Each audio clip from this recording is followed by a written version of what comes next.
And we continue at 106 in the afternoon. Talk Radio 790 KABC, the John Phillips Show. Mr. Randy Wags in Culver City. John, we know that the mayor of Long Beach, Rex Richardson, likes to get real creative when it comes to initiatives and programs that he is trying to champion, as evidenced by his program over the summer. That's why today we're proud to be here today to announce our city's plan for a safe and healthy summer, the Strong Beach Initiative. Let's hear his newest one. Today, here in Long Beach, we represent more than 7 million square feet of land and water-based resources dedicated to space and aerospace, manufacturing, research and development, a lot of really cool innovation taking place here in Long Beach. And we've been cited as one of the fastest growing aerospace clusters in the entire United States here in Space Beach. That's why we call ourselves Space Beach. How many names does Long Beach have? On Taco Tuesday, they call Long Beach Taco Beach. That would be appropriate. 800-222-5222 is the telephone number, 1-800-222-5222. It is our pleasure to welcome our next guest to the program. He is the author of Swamp Wars, Donald Trump and the New American Populism versus the Old Order. You can also read his writing, his columns, at thejeffreylord.com. And you can follow him on X at RealJeffreyLord. Jeffrey Lord, welcome. Well, good to talk to you again, my friend. And, every time I talk to you, we've managed to get a year younger. It's just amazing. At least online we do. Oh, how are you? I'm good. I think I'm probably better than you because it's about 75 and sunny here, and I hear that it's freezing everywhere else in the United States.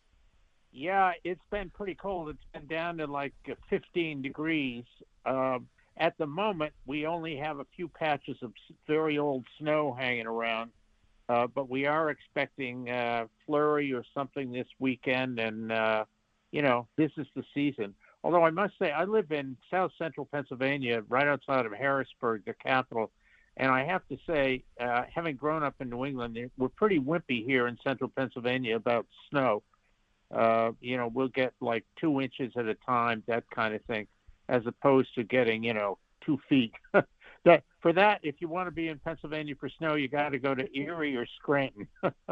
Well, if you want to see a wimp, you just wait till I have to wear a windbreaker because it's a little bit gusty outside. I'll complain for 2 straight weeks.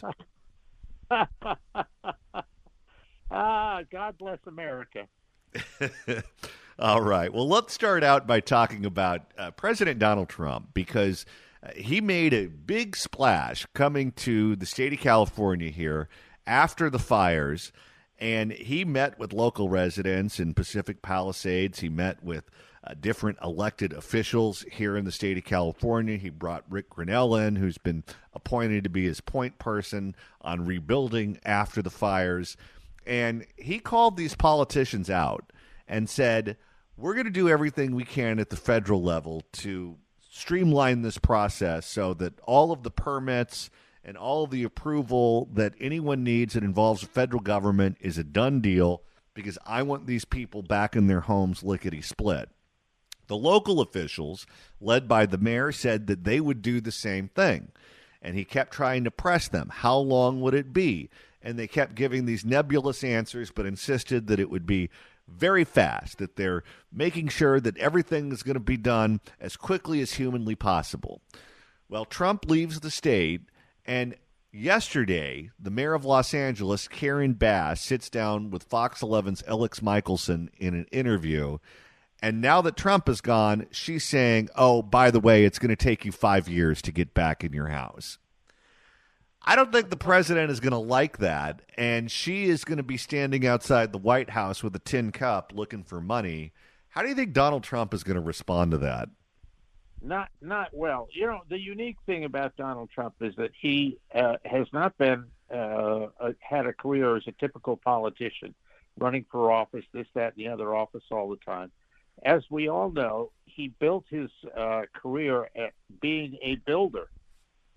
And so he has a really good understanding of what it takes to build physical structures. And, you know, if anybody would be able to take a look at what happened in Los Angeles and recommend ways to, you know, get on the stick and get things done, that would be Donald Trump. And the mayor, alas, my distant impression of her is she's just your typical career politician and is reacting as career politicians do. And so therefore, you know, I suspect in her case, her response has been so not very good that this is probably the end of her last term as mayor. But we will see. It seems to me, and maybe you disagree, that Trump 2.0 is very different than Trump 1.0. Trump 2.0 understands that there is no third term. He's barred by term limits from running for re-election. So he knows whatever impact he's going to have on the country and the world has to be done now, and he's not wasting any time. And I just have a very strong feeling that with Trump 2.0, if she looks him in the eye and says this is going to be done quickly, and then she says it's going to be done in 5 years, Trump 2.0 is not going to put up with that in ways that maybe even Trump 1.0 would have put up with. Yeah, I think that the advantage he has going into this is having, as I said, never been elected to public office before. The first term was a learning experience on all sorts of fronts. Then he loses, and then he comes back. Now he knows where all the bodies are buried, as it were. He understands how the government works. And now he's really putting the pressure on, and now he is in a position to get things done that perhaps he was not in a position to do the first time around. So I think that, you know, I just find it very interesting that, you know, as we all know, he's the only president other than Grover Cleveland back there in the late 1800s to get elected, then lose, then get reelected at one term later. And I think he is making maximum use of that. He really knows where all the bodies are buried, how to do things, etc. And I think that is a big help no matter what the problem is. A fun fact, Joe Biden also knew where all the bodies were buried. He just forgot where they were. Do you know, I'll tell you, I have a Biden story. When I was a teenager, I was a big Bobby Kennedy fan, Bobby Kennedy, the father of the current RFK Jr. And, you know, when he was assassinated, I was, of course, stricken and all this sort of thing. And we lived in Allentown, Pennsylvania at the time. Good old Nixon-loving mom got on a bus with me. We went to New York so I could stand in line for a couple hours, go into St. Patrick's Cathedral and touch the casket and all this sort of thing. And a few months later, out came all these Bobby Kennedy records of his speeches, which my high school self bought up. And I would sit for hours memorizing the speeches. Okay, shift ahead about 20 years to September, I think it was, of 1987. And Joe Biden had chaired the Bork hearings. I'm a White House political aide for President Reagan.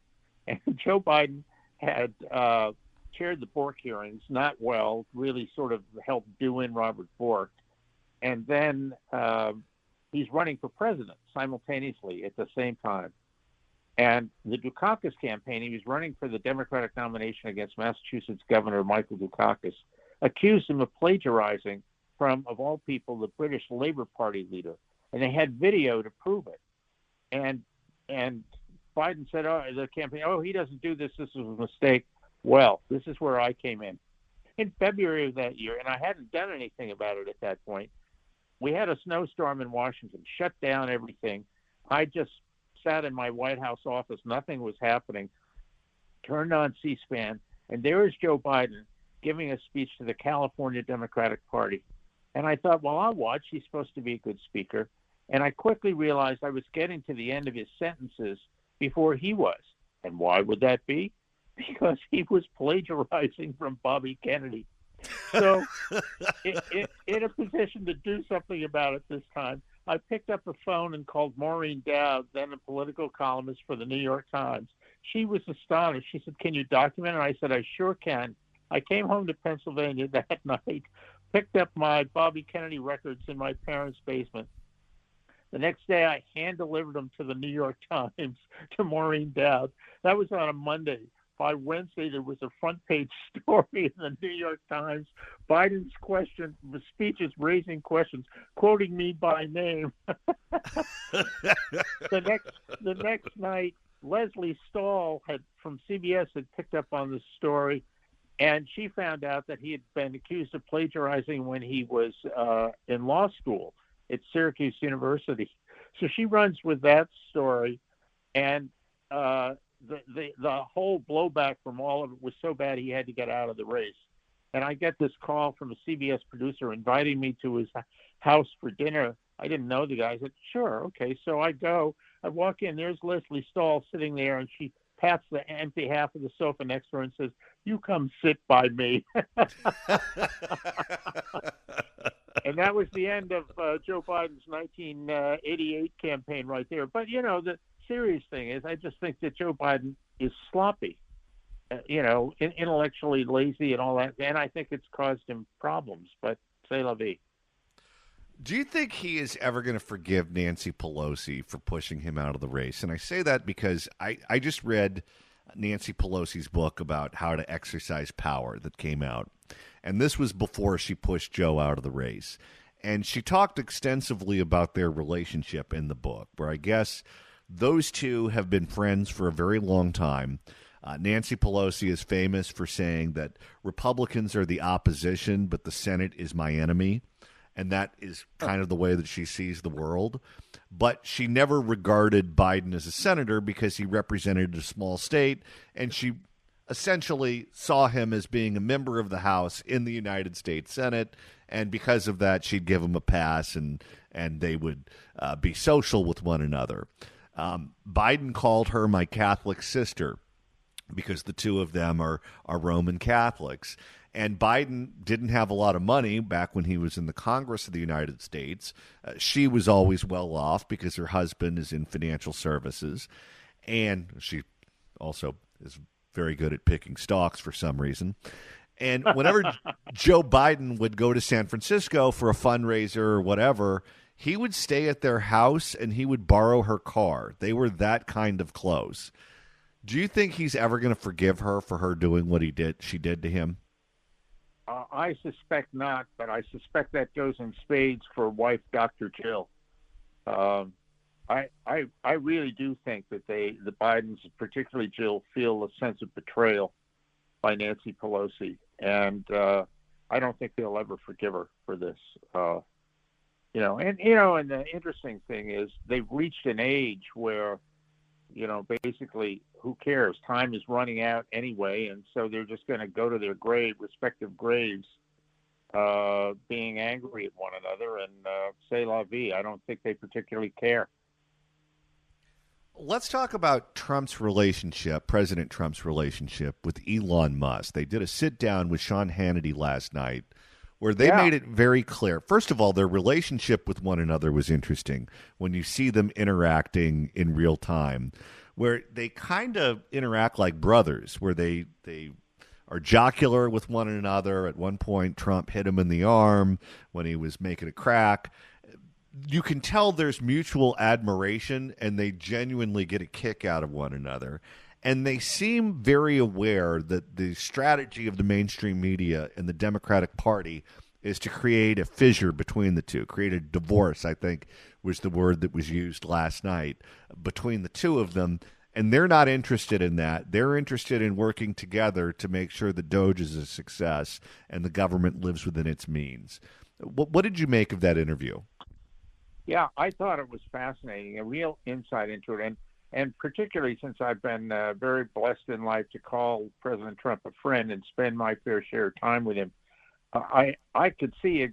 I mean, that Elon Musk sees him exactly what I see, a really smart guy, a really nice guy, decent guy.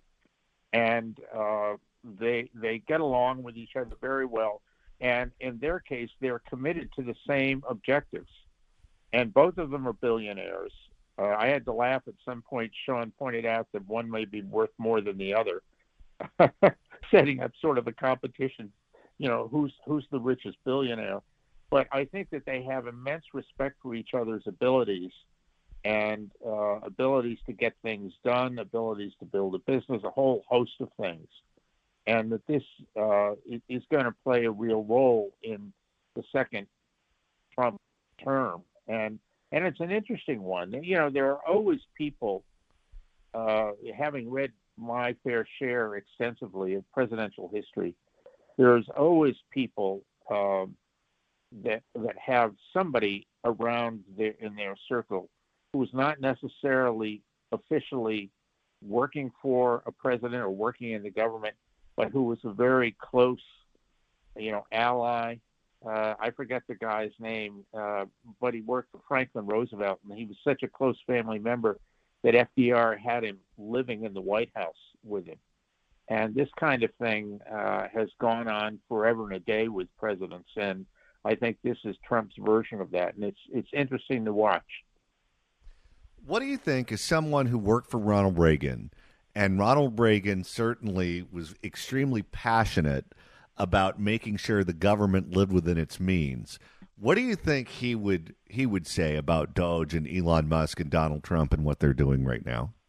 Well, I think he would like the principle. In the day, Ronald Reagan had set up what was known in the day as the Grace Commission, named for its I think the guy Peter, I forget his first name. Grace was like a Wall Street guy or something, and President Reagan had the same objective in mind, to get somebody to really take a good look at the federal government and try to figure out how to pare it down. I mean, I think that is a very worthy objective. We have this problem in Washington, and it goes like this, and maybe I've said this to you before, but I'll say it again. Some congressman wakes up in the morning and finds out that his 5-year-old kid has a runny nose. So he goes into his office and has his legislative staff draft legislation to create the Department of Children with Runny Noses. It passes because, of course, who wants to oppose children with runny noses? They build a 10-story building in downtown Washington, fill it with bureaucrats earning 6-figure salaries and paying union dues. And, that's the way of the world for every single problem, education, energy, health and human services. There's a literal building there devoted to this. This is how Washington works. And I think that President Trump realizes, this is not the way to run a government, but this is how the government runs, and that's why it's a problem. One of the labels that's thrown against Donald Trump over and over and over again by the mainstream media and the Democrats is that he's a quote-unquote threat to democracy. Well, if you are the permanent bureaucracy, if you are the administrative state, the deep state, whatever it is that you want to call them, and you have a candidate who runs on a platform of reform, and the people vote for that candidate, they want to enact those policies, that candidate assumes office and moves to enact these policies, and the permanent bureaucracy says, yeah, we're not on board, and we're going to be here longer than you. We know what your expiration date is. We're just going to wait you out, and we're not going to do any of it. Isn't that the definition of being a threat to democracy? Yeah, you're absolutely right, John. That is exactly the problem. And it really is a sight to behold. When I worked in the Bush 41 administration, I worked for Jack Kemp, who was the Secretary of Housing and Urban Development. And so there I am ensconced on the 10th floor of this huge building with literally thousands of, federalized bureaucrats swarming the premises every day. And that was just housing and urban development. This goes on all the time in Washington, D.C. It is a real problem. And what the American people have finally figured out, of course, is they're paying for it. And every time they get their Uncle Sam tax bill, they understand what's going on here and that this has become a real problem. So I think this is a big problem of the day. President Reagan recognized it. I think it's even worse now than when President Reagan was in office. But I think that there's really a serious effort here with Elon Musk to do something about it. And the fact that he is empowered and has the ability to do these deep dives in your bureaucracies and find out where all the money is going. I mean, Social Security has sort of been the golden calf. You just don't touch it because everybody's going to be accused. Anybody who does is going to be accused of, trying to undo the Social Security for the old folks and all of this kind of thing. Well, increasingly it becomes clear that money is just being wasted and that money that should go to the old folks is going out the door for fraudulent purposes and, invisible people and all this kind of thing. That's a real problem here. So you need to have somebody on the ball that can put a stop to this and make sure that these dollars are going where they're supposed to go. Jeffrey Lord, you're the best. Always love hearing your voice and checking in and, of course, reading everything it is that you have to write at thejeffreylord.com. You can follow Jeffrey on X at RealJeffreyLord. Jeffrey Lord, thanks so much for stopping by. You bet, and don't forget to check me out on Newsmax TV. Great stuff. All right, Newsmax Television, everyone. Jeffrey Lord. If you'd like to email the show, you can do so at johnnydon'tlikeshow@gmail.com. That's johnnydon'tlikeshow@gmail.com. And Randy, if you missed the first hour and you want to find out just exactly why Karen Bass is trying to clean up on aisle 7, that's easy to do. All you got to do is go to KABC.com, click on podcast. No! Go to the Apple Podcast app, iHeart, Spotify, search for The John Phillips Show, hit subscribe. You can download all the episodes. You can do a Google on the YouTube. It's not a namsy-pamsy thing. Or get that handy-dandy KABC app. Doctor. Search KABC AM in the Apple App Store or the Android Store. I couldn't agree with you more. It's the easiest way to listen live to this radio station and download all the podcasts. What a wonderful way to start your day. Well, the Chevron Corporation, which has been headquartered here in California since Hector was a pup, is thinking about tapping out. We already know they're moving their headquarters to Houston, which already makes you wonder how bad things are when you go from beautiful Northern California to one of the most humid places in the entire country. I mean, they got good barbecue, but God, those summers are tough. And now they're thinking eventually they might leave the state entirely because Gavin Newsom keeps blaming them for everything. Period, full stop. Enough. And that, of course, will cost the state of California jobs and money. Well, and even now, what's happening? Gavin and his cronies are floating, well, maybe the state should take over the refineries if the oil companies don't want to be here. And that's happened before here, where those ideas have been floated. Upton Sinclair, who was the socialist candidate for president and was a socialist candidate and the Democratic Party candidate for governor here in California, ran on the EPIC program, End Poverty in California, and he was a socialist in the purest sense of the word. He believed that the government should own the means of production, including the factories, the refineries, Hollywood film production, everything. So what Gavin Newsom is doing is going on a blast from the past to an old socialist candidate for governor. For more, here's Fox 40 in Sacramento. Well, keep in mind, Chevron has been in California for nearly 150 years. They have quite a large operation. Who are we chasing out next? Levi's? Well, Bank of America already left, didn't they?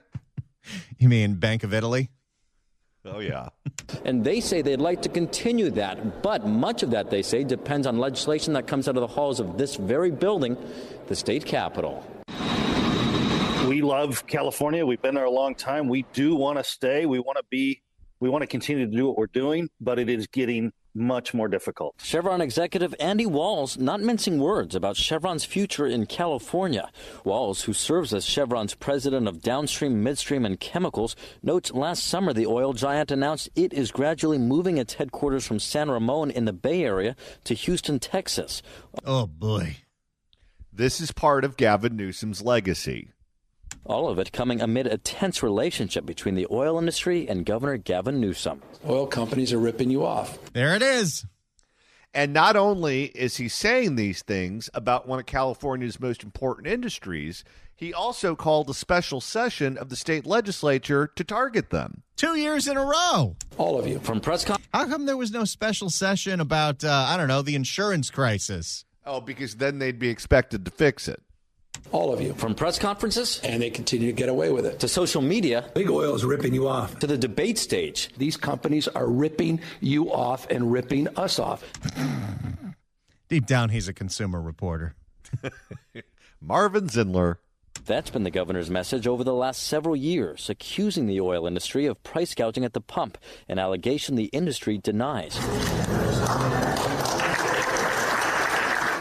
And, of course, as you've pointed out many, many, many a time, if they were doing that to Californians, why wouldn't they do that to the other 49 states? Well, and this is what makes no sense about conspiracy theories. If all of these executives were going to get in a room and collude with one another because they wanted to maximize their profits, why would they collude against one state? There are 50 states in the union, plus all of our territories and districts. Why wouldn't you just go after all of them? Just last year, Newsom called a special session and signed a new law requiring oil companies to keep minimum oil inventories on hand. Before that, Newsom backed a plan to ban the sale of all new gas-powered cars in the state by 2035. And don't forget when he wanted to put a tax on all of their windfall profits and give you a check. That one actually never happened. Yeah, and Gavin Newsom is very big on these grand proclamations that he doesn't follow through on. Remember when he was going to shut down Diablo Canyon nuclear facility until he realized that the lights would go out? Yep. Newsom has long argued those regulations will benefit the environment and protect consumers, but Chevron heavily disagrees. They're making it hard. Competitors that used to be here, Exxon, Shell, British Petroleum, they're all gone. Don't forget Valero. Viragosa chased them out of the state. Oh, is Chevron the last man standing? It's an indication that it has not been a good place for companies like Chevron to make a good return on investment. In a statement, a spokesperson for the governor said the Newsom administration will work with any company committed to California and the shared goals of a cleaner, sustainable future. Unless you're a dirty oil company. You know, be careful what you wish for, Gavin. You can turn them into the boogeyman, and you can target them, and you can attack them, and you can damage their reputation. But if they decide to pack up and move to another state, you're going to be left without an industry that used to be a dominant industry in this state. Well, and think about, too, all of the environmental regulations, all the CARB regulations, our special blend of gasoline. We've got all of it. Gasoline is incredibly expensive. And this state still has the worst air quality. Yeah, what's the deal with that, Gavin? Chevron has a future in clean energy in California. They can join us in our steady long-term transition to a state powered by clean energy. Gavin wants them to buy a bunch of corn. Well, wait a minute. I thought they've already had that taken care of. There's Chevron with Techron. Chevron, though, responding, noting it is the second largest biodiesel producer in the U.S., but adding demand for gasoline is still high in the Golden State, a state the U.S. Department of Energy says has more than 30 million registered gas-powered cars. As such, while... And think about all the stolen ones. Well, those are all the Kias and the Hondais. As such, while Chevron's headquarters are no longer in California, it still operates two major refineries here, one in El Segundo in Southern California and the other in Richmond in Northern California, where a combined 2,500 employees work to help supply fuel that ultimately makes it to your gas pump. Okay, Etan, we did not need the sound effect of the gas pump going in the car. Yeah, if you want a sound effect that'll make people think about the gas station, have a bum asking for money. I still think Californians need local production. They need those good jobs, and they need it for security of supply and reliability. So I'd like to have that conversation.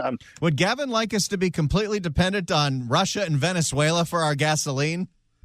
You'd think so with his policies. Because remember, because of California's fuel standards, we cannot import gasoline from any of the other 49 states. That's why I'm talking to you, is I want people to understand that this is essential for our lives today. And looking ahead, this legislative session, Chevron notes it will be carefully watching what happens in these halls of the state legislature. Reporting at the state capitol, covering local news that matters, Etan Wallace, Fox 40 News. There's the latest with Chevron threatening to leave after 150 years in the state. To be honest, I'm kind of surprised they stuck around as long as they did. They could deal with 142 years of, the gold rush and wars and all the other things, economic upheaval, natural disasters, but they cannot handle 8 years of Gavin. Who can? If you'd like to email the show, you can do so at johnnydon'tlikeshow@gmail.com. That's johnnydon'tlikeshow@gmail.com.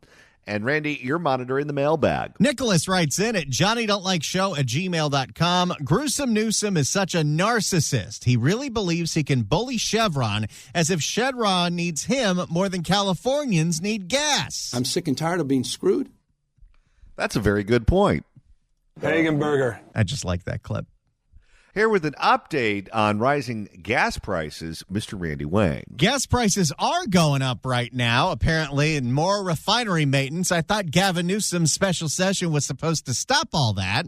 But you remember how at the end of last year, the California Air Resources Board voted on new regulations that were going to massively increase the cost of gasoline up to as much between 45 and 70 cents a gallon because they wanted to increase cap and trade. And then also in a different session, use that money for rebates for e-bikes. Well, it turns out CARB got the smackdown from a California agency that said what they did was illegal. Good. For more, here's KCRA 3. And first, we begin with some breaking news. Clean air rules approved by California's Air Resources Board are on hold tonight. Thank you for joining us here for our News at 6. I'm Edie Lambert. I'm Golston Dart. There's Golston. Your favorite name in local news. I mean, it's better than Kent Brockman. I'm Golston Dart. Now, those rules were expected to raise gas prices. This is all on hold now, so here's how it goes. Here's a breakdown. A notice posted online. CARB says that the Office of Administrative Law rejected the changes it approved last November. How many executive offices does Gavin Newsom have? It seems to be unlimited. I think we need our own Doge. You know, we have a California Public Utilities Commission and a California Energy Commission.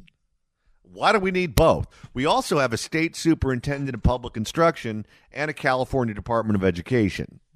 CARB says that the Office of Administrative Law rejected the changes it approved last November. So that office, OAL, ensures that state agency regulations are clear, necessary, legally valid, and available to the public.